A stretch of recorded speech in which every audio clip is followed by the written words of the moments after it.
कार्यक्रम के पुण्यार्जक हैं हनुमान प्रसाद बड़जात्या परिवार, जशपुर, रायपुर, राजकुमार सुधा जैन, विनोद संजना जैन, दिलीप सीमा जैन, रासू शीतल, राहुल अदिति, पुष्पा बिमल पांड्या इंदौर, स्नेहलता विकास काला जयपुर, ममता सुरेश सेठी कोलकाता, सानू अमित जैन सूरत, पूर्वा हर्ष जैन कोलकाता, सलोनी हर्षवर्धन जैन आगरा।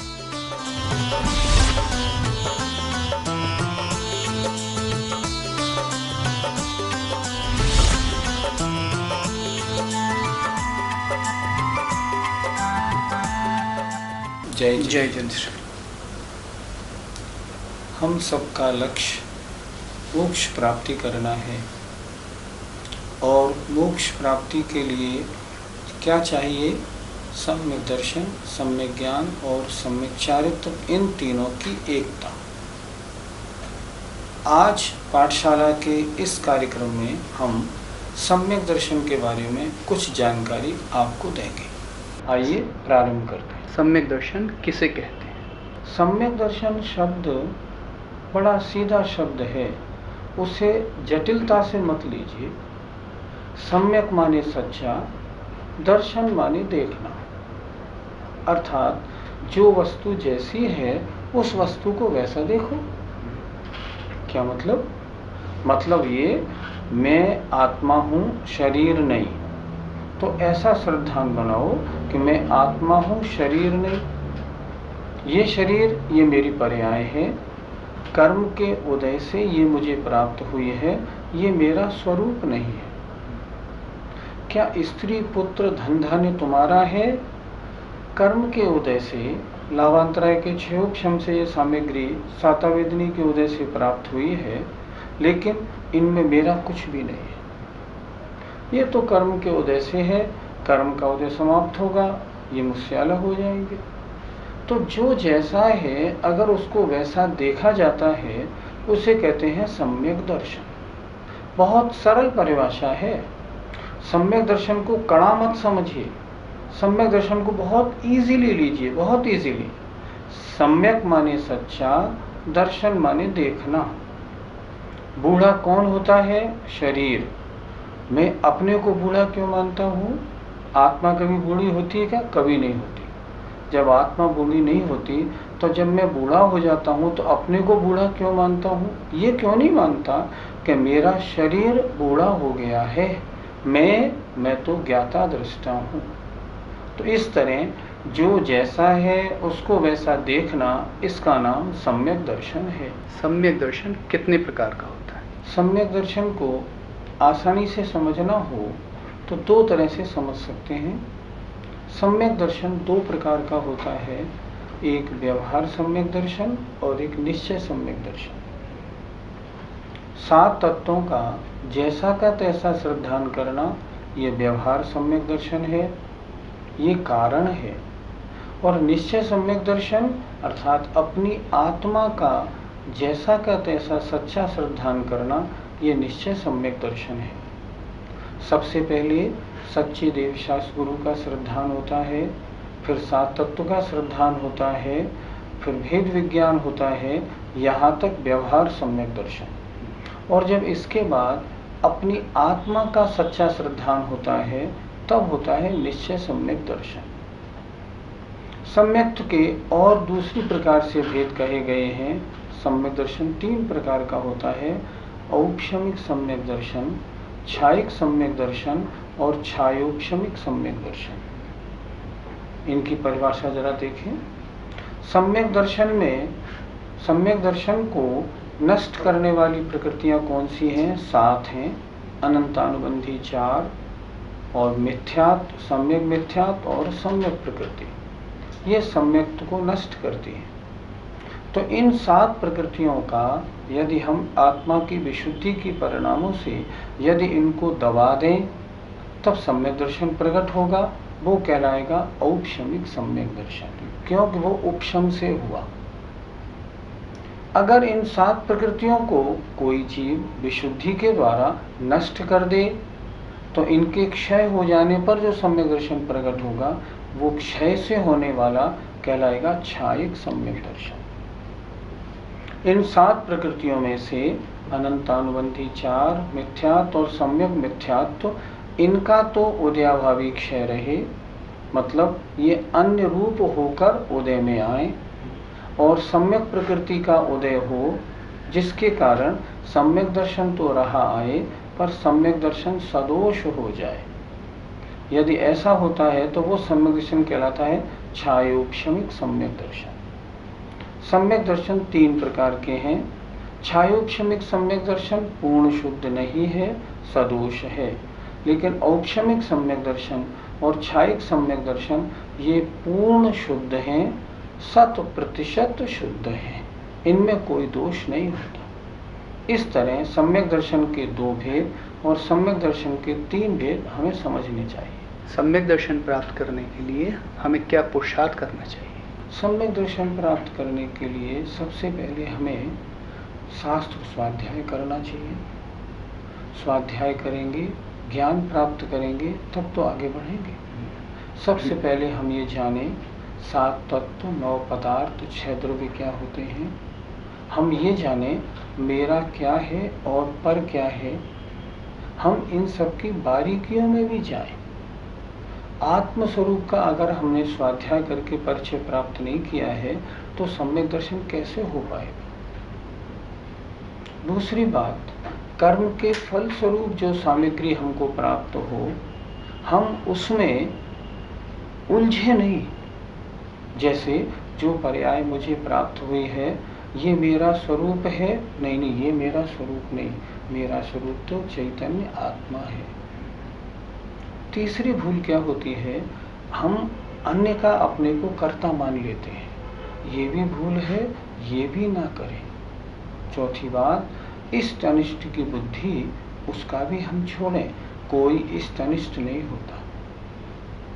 तो हमें क्या पुरुषार्थ करना है? सबसे पहले 7 स्वाध्याय करके 7 तत्व और 9 पदार्थों का परिचय प्राप्त करके अपनी बुद्धि सही बनानी है। सच्चे देव शास्त्र गुरु का श्रद्धान हमें है, तो जब सच्चे देव ने जो कहा है वो सत्य है, तो ये जो शास्त्रों में लिखा है यह सत्य है।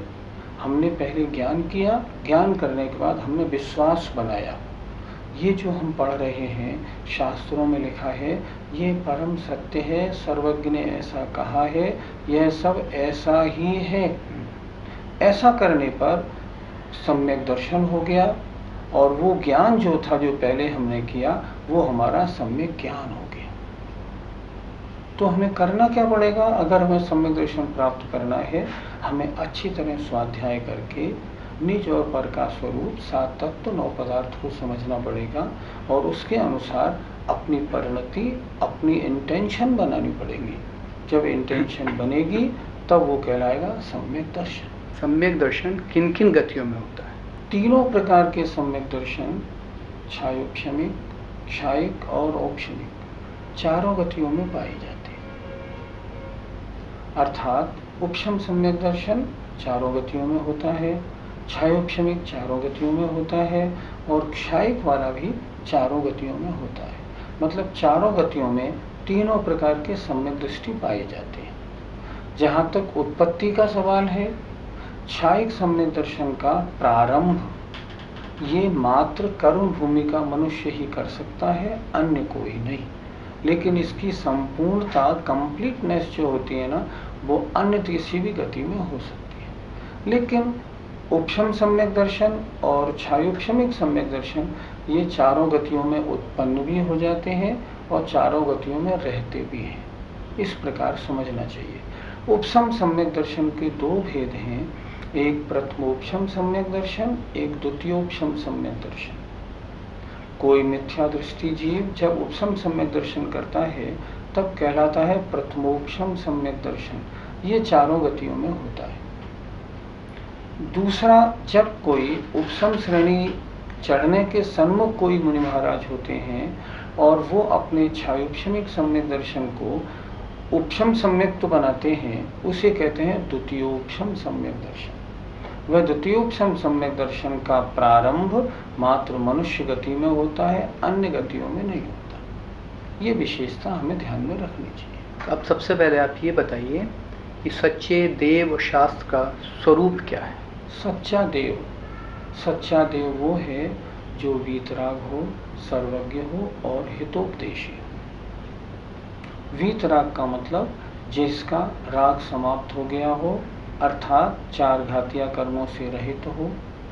सर्वज्ञ जो केवल ज्ञानी हो, समस्त द्रव्यों की अनंत पर्यायों को जानने वाला हो। और हितोपदेशी हो, अर्थात मोक्ष का, कल्याण का उपदेश देने वाला हो। उसे हम कहते हैं सच्चा देव। समझने वाली बात क्या है, इसके अलावा अन्य जो भी देव हैं वो सच्चे देव की कोटि में नहीं आते। क्यों? उनमें वीतरागता, सर्वज्ञता, हितोपदेशता नहीं होती। जितने भी अन्य भगवान पूजे जाते हैं, जितने भी अन्य अवतार पूजे जाते हैं, वे सारे के सारे सच्चे देव की कोटि में कोई भी नहीं आएंगे, क्योंकि उनमें वीतरागता नहीं होती, सर्वज्ञता नहीं और हितोपदेशता नहीं होती। पहले इसका निर्णय करें कि मैं सच्चे देव के अलावा अन्य किसी को प्रणाम नहीं करूंगा। सच्चा शास्त्र किसे कहते हैं? सच्चा शास्त्र सर्वज्ञ देव का कहा हुआ हो, जिसकी कोई विराधना न कर सके और जो प्रत्यक्ष में और अनुमान से बाधा को प्राप्त न हो, तत्व का उपदेश देने वाला हो, जिसमें समस्त जीवों के कल्याण की चर्चा की गई हो, जो अन्य और खोटे मार्ग हैं उनका जो विरोध करने वाला हो, उनको जो सही बात, उनके बारे में सही बात बताने वाला हो, उसे हम कहेंगे सच्चा शास्त्र। सच्चे शास्त्र ये क्यों हैं सच्चे शास्त्र?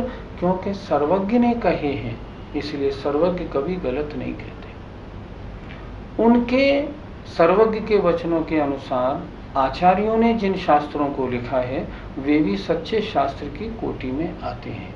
शर्त यह है कि भगवान के वचनों का अनुसरण करते हुए हों। तीसरा प्रश्न आता है, सच्चे गुरु कौन है? सच्चे गुरु वो हैं जिनको पंचेंद्रियों के विषयों की आशा समाप्त हो गई है, जो आरंभ और परिग्रह से रहित हैं, जिनके तीन ही काम हैं, ज्ञान, ध्यान और तप। ऐसे जो निर्ग्रंथ मुनि महाराज होते हैं वे ही सच्चे गुरु हैं, अन्य कोई नहीं। इस प्रकार सच्चे देव, सच्चे शास्त्र और सच्चे गुरु को समझकर, ये सच्चे देव शास्त्र गुरु ये ही हैं, अन्य नहीं हैं, इसी प्रकार के होते हैं, अन्य होते ही नहीं, ऐसा पक्का श्रद्धान करना, इसका नाम सम्यक दर्शन है। 7 तत्व कौन कौन से हैं और उनका लक्षण क्या है? तत्वार्थ सूत्र में सूत्र दिया है, जीवा जीवा स्रव बंध संवर निर्जरा मोक्षास तत्व। तत्व 7 हैं, जीव, अजीव, आश्रव, बंध, संवर, निर्जरा और मोक्ष। जो चेतना लक्षण वाला है वह जीव है, जिसमें चेतना पाई जाए। जिसमें चेतना न पाई जाए वह अजीव होता है। कर्मों का आना अर्थात आत्मा में कर्मों का आना या कार्मण वर्गणाओं का कर्मरूप परिणमन करना, इसका नाम आश्रव है।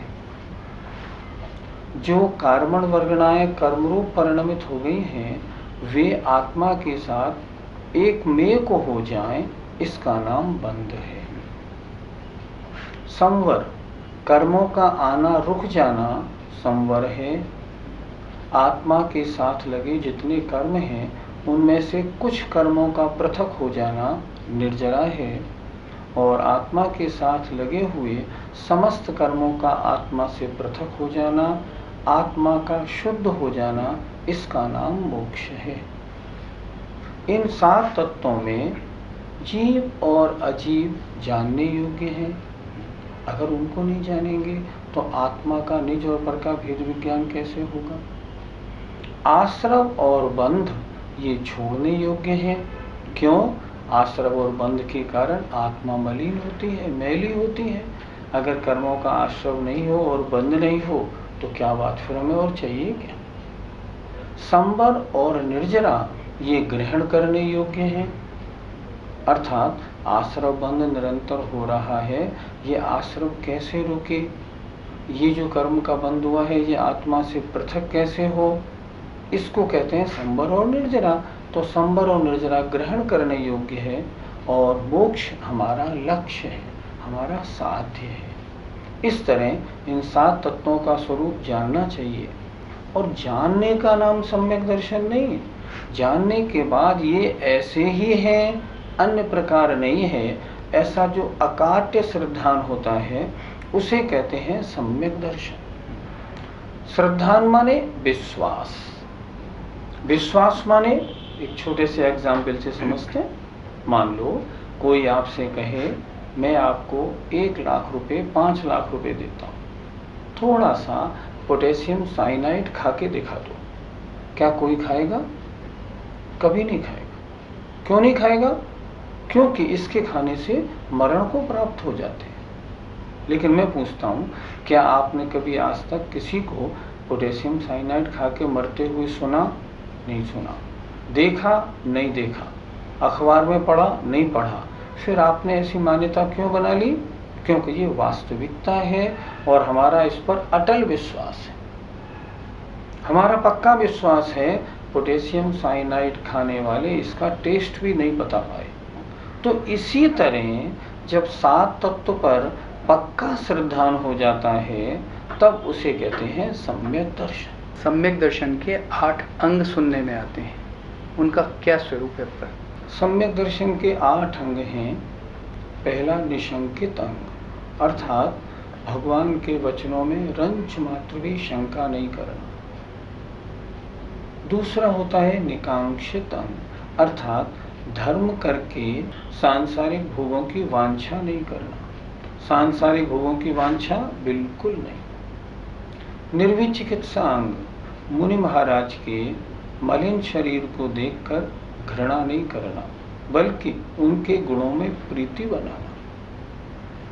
चौथा अमूढ़ दृष्टि अंग, सत्य क्या है और झूठ क्या है इसकी पहचान रखना। ये सच नहीं है, सच तो यही है। अमूढ़ दृष्टि, मूढ़ कहते हैं मूर्ख को, अमूढ़ माने ज्ञानी की दृष्टि बनाना, हर चीज में बुद्धि लगाना, अमूढ़ दृष्टि अंग। 5वां उपगूहन अंग, अर्थात साधर्मियों के दोषों को ढकना, ताकि साधर्मी की और साथ में अपने धर्म की बदनामी ना हो। 6ठा स्थितिकरण अंग होता है, अर्थात अगर कोई किसी कारणवश धर्म से चलायमान हो रहा हो तो उसको पुनः धर्म में स्थिर करना। 7वां अंग है वात्सल्य, साधर्मी के साथ जैसे गाय की बछड़े के साथ निस्वार्थ प्रीति होती है ऐसी प्रीति रखना। और 8वां अंग है प्रभावना, जैन धर्म की प्रभावना करना, लोगों को जैन धर्म की जानकारी देना, जैन धर्म की महिमा को लोक में फैलाना। सम्यक दर्शन इन 8 अंगों से विशुद्ध होना चाहिए। जैसे शरीर के 8 अंग बिना शरीर अधूरा होता है, उसी प्रकार अगर 8 अंग में कोई भी अंग कम है तो वो सम्यक दर्शन पूर्ण नहीं कहा जाता। इसलिए सम्यक तो कैसा होना चाहिए? 8 अंग से सहित होना चाहिए। सम्यक दर्शन के 25 दोष कौन कौन से हैं? 25 दोषों की गिनती इस प्रकार है। 8 जो अभी निशंकित आदि 8 अंगों का वर्णन हुआ, उनसे विपरीत 8 दोष होते हैं। जैसे एग्जाम्पल, निशंकित अंग में हमने कहा था भगवान के वचनों में शंका नहीं करना, निशंकित अंग। और अगर भगवान के वचनों में शंका होती है तो शंका नाम का दोष। इसी तरह निकांक्षित, धर्म करके सांसारिक भोगों की वांछा नहीं करना, सांसारिक भोगों की वांछा होती है तो कांक्षा नाम का दोष। इस प्रकार 8 अंगों से विपरीत 8 दोष होते हैं। दूसरी बात, 8 प्रकार का घमंड होता है, अर्थात अपने ज्ञान का घमंड करना, अपने बड़प्पन का घमंड करना, अपने कुल का घमंड करना, अपनी जाति का घमंड करना, अपने बल का घमंड करना, अपनी संपन्नता का घमंड करना, अपनी तपस्या का घमंड करना, और अपने रूप का घमंड करना। ये 5 वस्तुएं ऐसी हैं, जब ये अच्छी प्राप्त होती हैं तो घमंड हो जाना स्वाभाविक है। पर सम्यक दृष्टि कहता है ये सब मेरे गुण नहीं, इसलिए इनके प्राप्त हो जाने पर भी मैं घमंड क्यों करूं, इसलिए वो घमंड नहीं करता। तो ये 8 मद दोष कहलाते हैं। इसके अलावा 6 अनायतन, अर्थात सच्चे देव शास्त्र गुरु के अलावा जो अन्य देव शास्त्र गुरु हैं उनकी और उनके मानने वालों की संगति नहीं करना, उनकी प्रशंसा मन वचन काय से नहीं करना, न मन से करना, न वचन से करना, न काय से करना। अर्थात अन्य देवी देवताओं को नहीं मानना, अन्य खोटे देव शास्त्र गुरु को नहीं मानना और उनके जो मानने वाले हैं उनकी भी प्रशंसा नहीं करना। ये 6 अनायतन दोष है। 3 मूर्ता, देव मूर्ता, जो देव नहीं है उनको अगर हम देव मानते हैं तो देव मूर्ता नाम का दोष होता है। जैसे गाय को पूजना, पीपल को पूजना, ये देव है ऐसा मानना, ये दोष है। दूसरा लोक मूर्ता, जैसे लोक में कोई भी कार्य हो रहा हो, पत्थर के ढेर की पूजा करना, देहली की पूजा करना, तराजू की पूजा करना, अपनी सेफ तिजोरी की पूजा करना आदि, कुएं की पूजा करना, ये सब लोक मूर्ता है। ये सब सम्यक्त में दोष है। एक होता है गुरु मूर्ता, जो वास्तव में गुरु नहीं है और अपने को गुरु मनवाना चाहते हैं, जिनमें सच्चे गुरु की परिभाषा घटित नहीं होती, ऐसों को अगर हम गुरु मानते हैं तो ये होती है गुरु मूर्ता। सम्यक दृष्टि जीव इनसे दूर होता है, अर्थात सम्यक दर्शन 8 अंग से सहित होता है, 8 अंग से विपरीत 8 दोषों से, 8 प्रकार के घमंड से, 6 प्रकार के अनायतन से और 3 मूर्ताओं से दूर होता है। अगर इन सब से दूर होता है तो वह सम्यक दर्शन विशुद्ध सम्यक दर्शन माना जाता है। आज के इस सम्यक दर्शन के प्रसंग से हमारे दर्शकों को क्या शिक्षा देनी चाहिए? हमारे दर्शकों को शिक्षा लेनी चाहिए कि जैसे बने वैसे अपने इस जीवन का एक ही लक्ष्य बनाएं कि हमको हर प्रकार से सम्यक दर्शन प्राप्ति करने के लिए पूरा पुरुषार्थ करना है। हमारा संसार भ्रमण हो क्यों रहा है?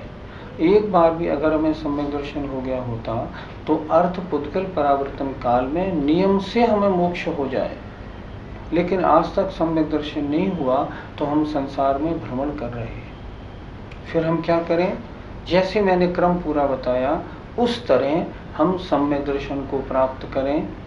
जीवन भर हम इसमें लगा दें कि मेरे सम्यक्त्व में किसी अंग की कमी तो नहीं हो रही है, मेरे सम्यक्त्व में कोई दोष तो नहीं लग रहा है। मतलब सारा जीवन इस पर्याय को सम्यक्त्व प्राप्ति और सम्यक्त्व की विशुद्धि में झोंक दें। लक्ष्य, मैंने अनादिकाल से बहुत पैसा कमाया, पंचेंद्रियों के विषय बहुत भोगे, मैं अनंत बार देवों में पैदा हुआ, अहमिंद्रों में भी गया, सब कुछ मैंने किया, पर सम्यक दर्शन प्राप्त नहीं हुआ। तो इस एक पर्याय को क्या हम सम्यक्त्व के लिए नहीं लगा सकते? अगर नहीं लगा सकते तो फिर सब कुछ बेकार है।